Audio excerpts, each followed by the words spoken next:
Mesdames et messieurs, bonjour et bienvenue dans cette nouvelle vidéo. Aujourd'hui, je voudrais tourner cette vidéo pour parler à la jeunesse africaine et jeunesse francophone tout entier pour leur parler aujourd'hui. Si tu as 21 ans en France, qu'est-ce que tu peux faire? Alors, mesdames et messieurs, je m'appelle Giscard Gunz. Si vous êtes nouveau dans cette vidéo, je vous demande de prendre une tasse et de vous asseoir parce que on va discuter quand tu as 21 ans en Afrique, qu'est-ce que tu dois faire. Alors, pourquoi je m'adresse tout directement à l'Afrique? Parce que lorsque j'avais 21 ans, j'étais en Afrique. J'étais en Afrique, donc en ce moment-là, en 2021, beaucoup des jeunes ont 21 ans, 22 ans, 23 ans, 24 ans et ils veulent écouter leurs aînés, ils veulent écouter leurs tontons, ils veulent écouter les grands frères. Hein. Il y a beaucoup des élèves en Afrique. Hein. Là-bas, on les appelle aussi des élèves, des étudiants qui veulent écouter leurs aînés qui sont de la diaspora. Qu'est-ce qu'ils ont, quelles sont les expériences, les retours d'expérience qu'ils ont eus lorsqu'ils avaient 21 ans. Alors, mesdames et messieurs, moi, quand j'avais 21 ans en Afrique, j'avais déjà eu mon bac. Hein, j'avais déjà mon bac en Afrique. C'est-à-dire que j'ai tout fait pour avoir plus vite mon bac parce que dans ces époques-là, dans les années 1990, quand tu avais le bac, c'était un peu les possibilités de voir l'université, hein, de voir l'université, c'était des possibilités de voir si on pouvait aller à l'étranger. Alors moi, quand j'ai eu mon bac, j'ai commencé à faire des courriers. Je veux vous faire un partage d'écran tout de suite. Vous allez voir, moi, qu'est-ce que je faisais avec TN. Alors, ici, c'est ma boîte mail, la première boîte mail que j'ai créée de ma vie. C'est celui-là. Alors, comme vous pouvez le voir, ici, j'ai écrit le 6 mars 2005 à 17h45. À 17h45, à monsieur le directeur de l'IGA. L'IGA, c'est l'institut, une institut que je visais au Maroc pour aller étudier là-bas, hein, parce que je voulais aller au Maroc parce que j'avais beaucoup d'amis qui étaient partis au Maroc, ils étaient partis faire des études là-bas. Donc, en ce moment-là, on était tous sur Facebook. Quand ils balançaient des photos, même sur Yahoo, hein, moi, j'avais créé ce mail-là pour commencer à discuter avec eux qui étaient déjà au Maroc, qui étaient en Tunisie, qui étaient au Maghreb. Et il y en a aussi qui étaient en France. J'ai des amis qui étaient en France. On avait eu le bac ensemble et ils sont partis. Alors, vous pouvez voir le message que moi, j'ai envoyé quand j'avais 21 ans. Voilà. Très cher monsieur, bonjour.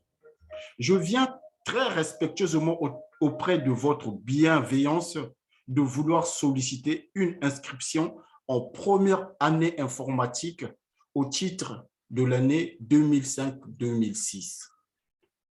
J'ose faire appel à vous très respectueusement, personne, qu'après l'obtention de mon baccalauréat technique session 2003, je viens de juger utile que je puisse poursuivre mes études au Maroc et plus particulièrement à l'IGA.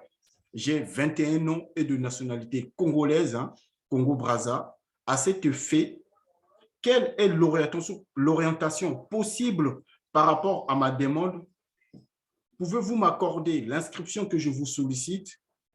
Dans ces conditions, j'espère, monsieur, que vous voudrez bien examiner ma requête avec bienveillance.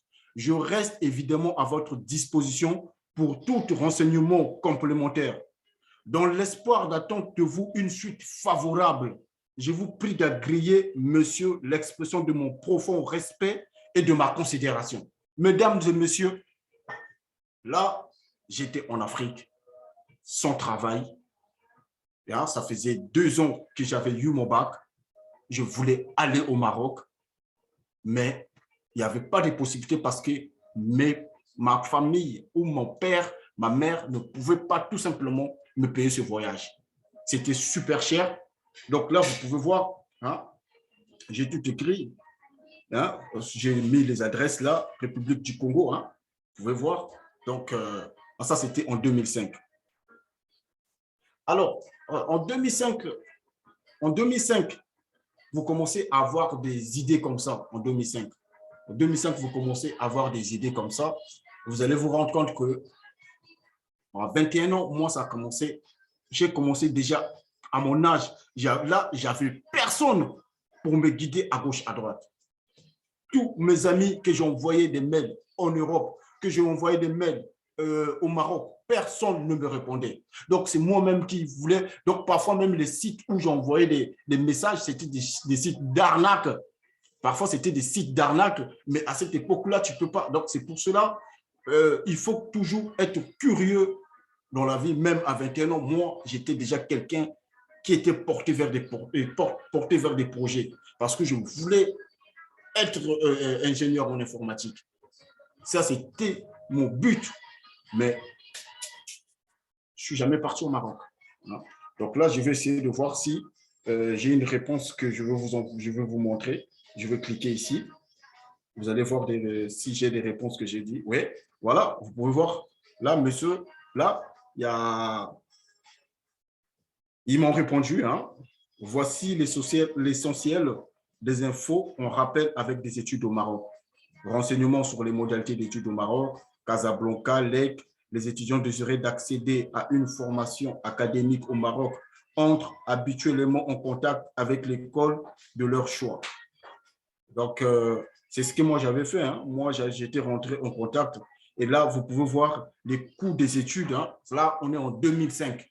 Maintenant, je ne sais même pas comment ça se passe au niveau des coûts. Mais là, on est en 2005. Déjà, quand vous pouvez voir, là, le coût, il n'est pas donné à tout le monde. Hein? Il n'est pas donné à tout le monde. Vous pouvez voir ici, là, 45 000 à 80 000 francs CFA pour l'établissement professionnel. Vous voyez, ce n'était pas super cher, mais à cette époque-là, mon père ne travaillait plus. Mon père avait arrêté de travailler depuis en 1997. Aujourd'hui, ça fait 24 ans. On a là 24 ans, à bientôt 25 ans. Il avait arrêté de travailler tout simplement parce qu'il y a eu une guerre, il avait perdu son travail et il est parti en retraite. Et en partant en retraite, il n'a jamais eu sa pension jusqu'à aujourd'hui. Il peut demander à personne. Donc, ça, c'est la première leçon la leçon que j'ai appris dans ma vie, c'est que avant que moi, je parte en retraite, il faut que je règle tous ces problèmes-là. Vous aussi, ça pourra vous donner une idée. Donc, à 21 ans en Afrique, il ne faut pas que tu attendes qu'on puisse t'apporter une aide à gauche ou à droite. Toi-même, commence à faire tes rédactions. Si tu veux voyager à l'étranger, commence à écrire, commence à prendre l'expérience. Sinon, tu vas tomber dans l'arnaque, tu ne vas pas savoir où tu vas, Hein? Et avant même de voyager, commence à faire un plan parce que le voyage où tu veux aller prend exactement les bonnes informations. Mais moi, aujourd'hui, si j'ai été à 21 ans en Afrique, qu'est-ce que je pouvais faire pour être ce que je suis aujourd'hui? Bah, tout simplement, je vais commencer par maîtriser mon temps. Je commence par là. Qu'est-ce que je fais toute la journée qui est productif et qui n'est pas productif? Si tu veux en savoir plus, va voir des vidéos, d'autres vidéos qui sont là, qui te parlent comment être productif, comment détecter ces mauvaises habitudes. Alors, les mauvaises habitudes, c'est comme à la piscine. Si tous les jours tu nages, tu vas devenir meilleur.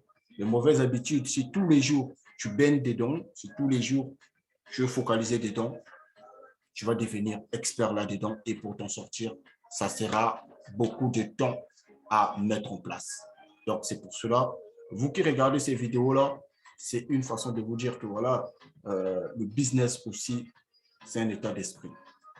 Aujourd'hui, toute la journée, j'ai parlé projet, j'ai parlé business plan, comment avancer, avec d'autres entrepreneurs qui sont beaucoup avancés que moi. Et moi, je partage à toi qui regarde ces vidéos-là tous les jours.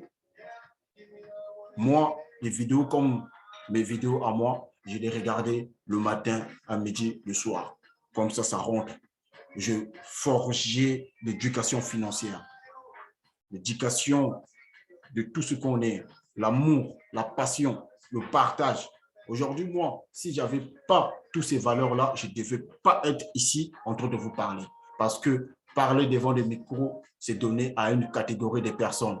Tout le monde, ce n'est pas son truc. Ouais, ce n'est pas du truc à tout le monde. Chacun a son truc. Mais moi, mon truc, c'est de partager, c'est de discuter avec vous, hein, de discuter avec vous. Je vous demande de commenter cette vidéo, de la liker. Donc, vous pouvez voir ici, hein, c'était vraiment compliqué pour moi de remplir tous ces tracasseries-là. Hein. C'était compliqué pour moi à 21 ans, sachant bien que mon père ne pouvait pas débourser des sommes qui ont été demandées. Alors là, j'ai commencé à faire mes plans petit à petit. Je me suis dit, il faut que je trouve du travail en premier lieu. Il faut que je trouve du travail en premier lieu. J'ai un bac, je peux trouver du travail, même si ça sera un petit salaire, ce n'est pas grave. Là, j'ai rien. Je veux passer d'un point A à un point B. Je n'ai pas de salaire à un point salaire. Même si c'est 50 €, même si c'est 65 000 francs CFA, ce n'est pas grave. Même si c'est 100 €, ce n'est pas grave. J'ai commencé tout doucement à faire moi-même mon CV. Je ne sais pas si j'ai encore mes CV ici. Je ne sais pas si j'ai encore mes CV ici. Attendez, je vais essayer de chercher. Je ne sais pas si j'ai encore mes CV ici. Non, ça c'est... Non. Je ne sais pas si là, il y a un CV. Donc, c'est pour vous dire que voilà, j'avais juste un bac. J'ai commencé à me battre comme un homme. Hein? Je me suis dit, tous les jours que je me réveille, tous les jours que je me réveille, hein, j'ai la bénédiction de Dieu envers moi. Si je sors dehors, je vais avoir du travail. Hein? Je mettais toutes ces affirmations positives dans ma tête pour que ça me donne toujours cette détermination, le pouvoir de toujours aller en avant.